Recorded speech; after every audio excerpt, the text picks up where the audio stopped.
Welcome to the Met Office's look ahead at what the weather will be doing at some of the top events scheduled for this weekend across the country. We'll also be giving some great advice on how to occupy the kids, all thanks to the National Trust, and yes, it definitely involves your wellies. So let's start off with rugby and the Aviva Premiership fixtures. There are 3 clashes of the Titans happening tomorrow in 3 different towns on Saturday the 26th of October. So, in the southwest in Exeter, the Chiefs will be up against the Worcester Warriors at Sandy Park. It should be mostly a pleasant day with maximum temperatures of around 16 degrees and quite breezy. While at the Twickenham Stoop, the Harlequins will do battle with the Sale Sharks. The conditions will be similar to the southwest, but with the risk of light showers.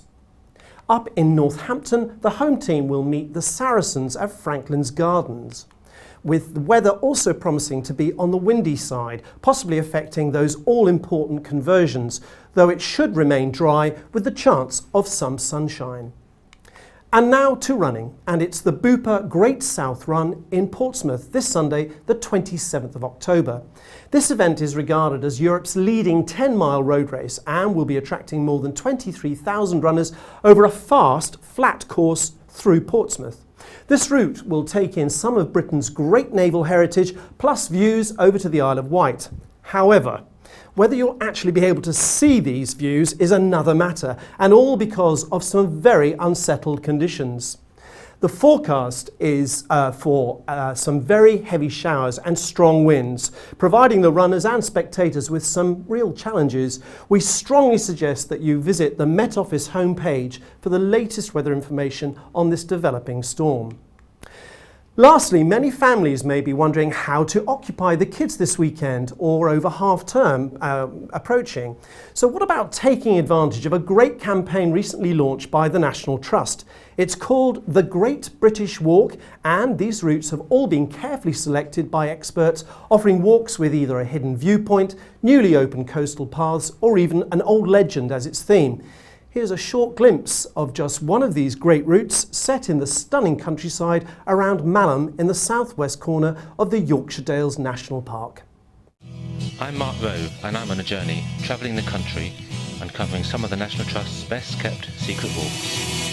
Today I'm at Malham Tarn in North Yorkshire.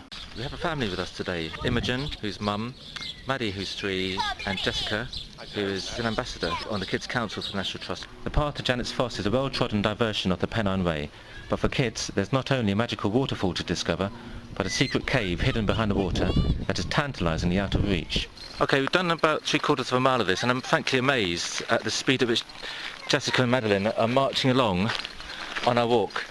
I'm just wondering, I'm going to ask Imogen if she has any magic tips for how to get children to do walks of moderate length.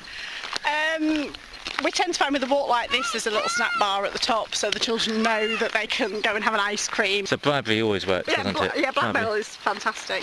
And also our children like to open gates and they have to take turns, you know, it's whose turn is the next gate, and so they all run to the next gate so that they can have a turn at it, and that works wonders.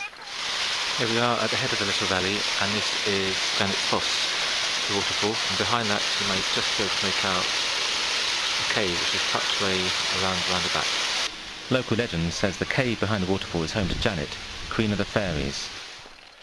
We're walking along Goreside Beck, and the smell of wild garlic or ransoms is unbelievable. It's really, really pungent, and I guess you're just waiting really for the technology to evolve so you could watch this with a scratch and sniff version, so you could actually smell what I'm talking about.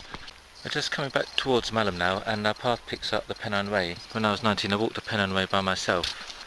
The weather was nothing like today, it was chucking it down. We might not have found the Queen of the Fairies, but we certainly had a magical walk.